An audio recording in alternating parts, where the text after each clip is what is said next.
এখানে আমি এই গোলা রুটি দিয়ে খাবার জন্য আমি একটা আলুর তরকারি করে দেখাবো। খুব ইন্টারেস্টিং এটা আলুর তরকারিটা, আর খুবই টেস্টি হয়। আমি এখানে আমার পরিমাণ মতন আমি আলু নিয়ে নিয়েছি। আমি এখানে 4টে মতন আলু নিয়ে নিয়েছি, যেটা আমি এইভাবে কেটেছি, জাস্ট এইভাবে কেটে এটাকে আমি একটা সিটি দিয়ে নুন দিয়ে কিন্তু সিদ্ধ করে একটু ঠান্ডা জলে ধুয়ে জল ঝরানোর জন্য রেখে দিয়েছি, মানে জল ঝরিয়ে রেখে দিয়েছি। ঠিক আছে, এরপরে গ্যাস অন করে নিলাম। করে নিয়ে এবার আমি কোনো এখানে তেল ইউজ করব না। আমি এখানে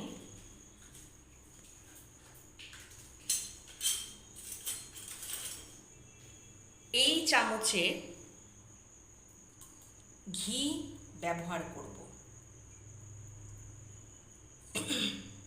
1 চামচ দিয়ে দিলাম আর 2 চামচ দিয়ে দিলাম। এটা একটু গলুক।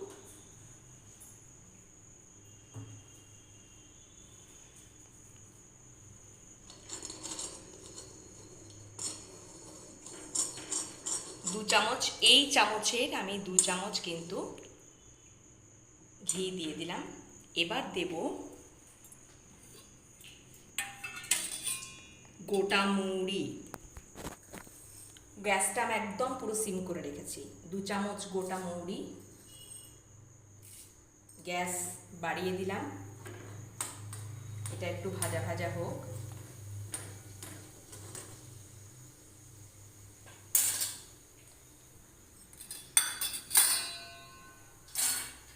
এটা একটু ভাজা ভাজা হোক।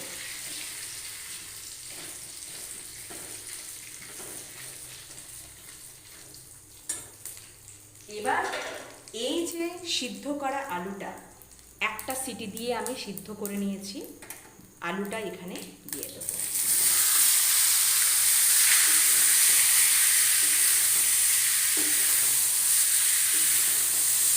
লবণ দিয়ে একটা সিটি দিয়ে সিদ্ধ করে একটু ঠান্ডা জলে ধুয়ে একদম জল ঝরিয়ে এটা রেখে দিয়েছি।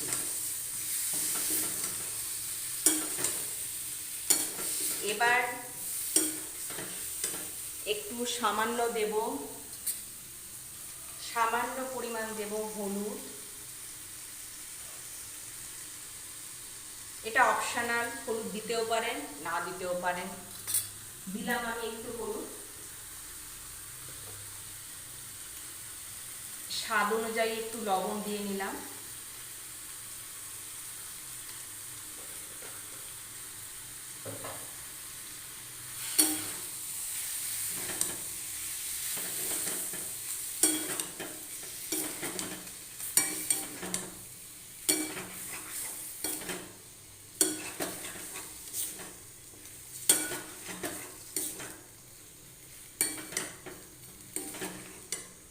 একটু সামান্য চিনি, অপশনাল, দিতেও পারেন, না দিতেও পারেন।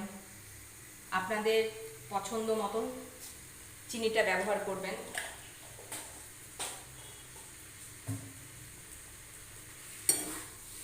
একটু মিশিয়ে নিলাম।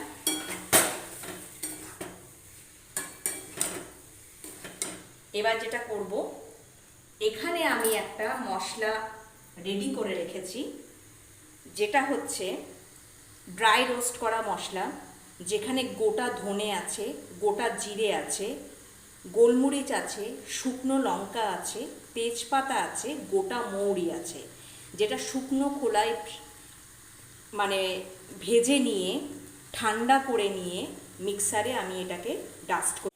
ঠিক আছে বন্ধুরা, এবারে এটা আমার পুরোপুরি রেডি হয়ে গেছে। এবারে আমি যেটা করব সেটা হচ্ছে, এখানে যে আমি বলেছিলাম আমার একটু নেটওয়ার্কের সমস্যার জন্য কিছুক্ষণের জন্য মোবাইলটা স্টপ হয়ে গেছিলো, তো এর জন্য আমি সরি চেয়ে নিচ্ছি। সেজন্য আমি আবারও ফিরে এলাম। তো আমি এখানে একবার বলে নিই যে আমি এখানে ড্রাই রোস্ট করা যে মশলাটা তৈরি করেছি, এটাতে কি কি আছে।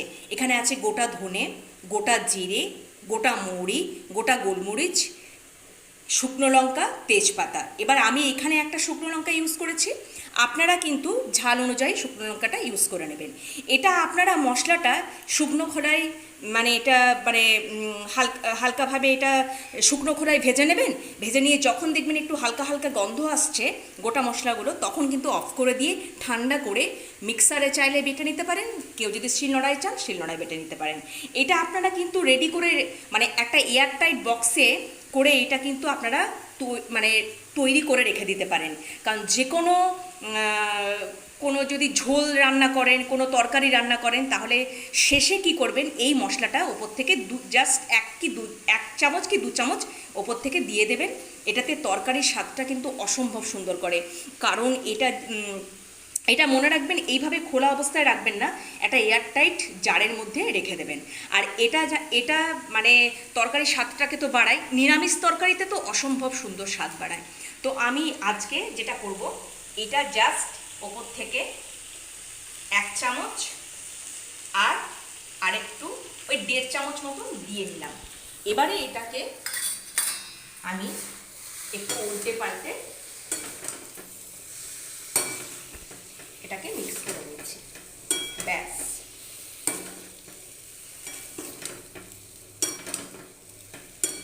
পরিমাণ মতো সবজি নেবেন, পরিমাণ মতো মশলা নেবেন, অসম্ভব সুন্দর হয়ে যায় টেস্ট। ওই যে বলি, আমি প্রতিবারই বলি, সাধারণ রান্নাগুলো কিন্তু খুব সুন্দর টেস্ট এসে যায় যদি আপনারা পরিমাণ মতন সবজি নিয়ে পরিমাণ মতো মশলা দিয়ে দেন, রান্না করেন, সেটা কিন্তু অসম্ভব সুন্দর একটা টেস্ট আসে। তাহলে একদম আমার পুরোপুরি এই আলুর তরকারিটা হয়ে গেল। এটাতে কিন্তু আমি কোনো রকম জল কিচ্ছু অ্যাড করব না, জাস্ট এইরকমভাবেই কিন্তু এই গোলা রুটির সাথে খুব সুন্দর। এটা শুধু গোলা রুটি নয়, এটা এমনি নর্মাল রুটি দিয়েও খুব ভালো লাগবে, এটা লুচি দিয়েও খুব ভালো লাগবে, পরোটা দিয়েও খুব ভালো লাগবে একদম। হ্যাঁ, কেউ যদি মনে করেন ভাত দিয়ে মেখে খাবো, সেটাও কিন্তু হতে পারে। ঠিক আছে, আর বেশি কথা বলবো না, এবারে এটা নামিয়ে নেব। ব্যাস, আমার একদম সুন্দর আলুর এই তরকারিটা আমার হয়ে গেছে। গ্যাস অফ করে দিলাম। এবার আমি এটাকে একটা জায়গায়